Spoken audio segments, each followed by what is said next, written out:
I'd like to know, for each of you, who is your comedy idol? Someone whose career you want to emulate? Hello, Betty. You. Who's your comedy idol? Oh, I'm bowing down to you. Oh, honey, we've got to take this girl in hand. Do you remember this, that in about 1962, the Northland Playhouse in Detroit, Michigan, we were in Who Was That Lady? Yes, of course we were. I was saving that for this. I was saving that. Oh, I love it. That was fun because Summer Stock. Before that was Summer Stock, but before Northland, that, and it was this huge rubber dome of a theater, and everybody said it looked like the world's biggest diaphragm. But before that, we took voice coaching from a man in New York, Bert Knapp, and I couldn't wait till she came.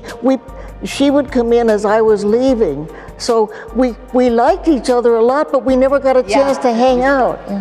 Wow, he did all that stuff with the tongue depressor and the blah, blah, blah, blah, blah. It was for our musical careers. That's why the Metropolitan keeps pestering me. But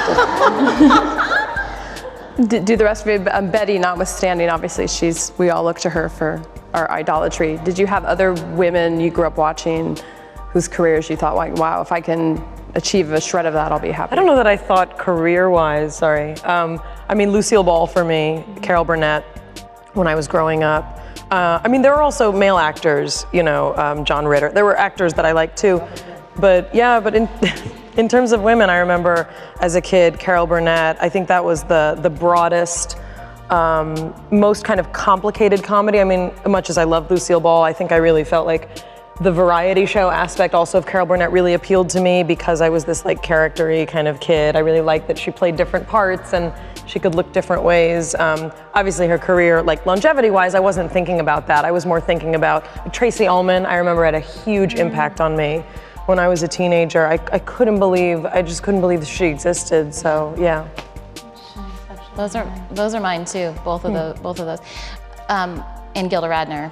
But all kind of for the same reason. I felt like they were women who really weren't concerned with what they looked like while they were acting. They were just concerned with like doing it from the inside, and it was so exciting to watch and inspiring. I just thought it was really funny. And not because she's here, but my husband and I still watch Golden Girls when it comes on. Oh my God.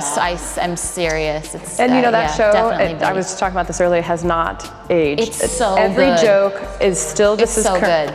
Betty, how did you do it? How did you make Golden Girls funny every single episode? I mean, it's a remarkable achievement. I started out with the Mary Tyler Moore Show, and with that group of people, it was such a privilege to work with those people. Then the Golden Girls, and my Lord, to work with it was just unbelievable, and we all adored each other. And now I've got Hot in Cleveland with yet another group of wonderful women. How lucky can you get? Once maybe, twice maybe, but 3 times in a career?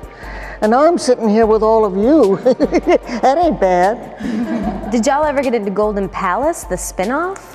Don Cheadle. Hello. Yes, very we pull short-lived. up old pictures of that all the time on set. How about you, Kristen? Who did you grow up watching who you really admired? I mean, other than Betty, I spent a long time and still am very obsessed with Catherine O'Hara. The Christopher Guest movies had such an effect on me when I was growing up. I saw Spinal Tap and like my mind was blown.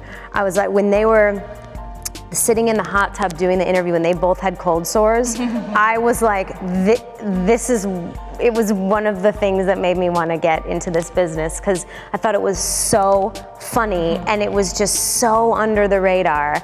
And Waiting for Guffman is still like my favorite movie of all time. And so I really, really like the whole Christopher Guest crew, but Catherine O'Hara in particular, I think just, man, she goes for broke on everything. She has done some crazy shit and I love it.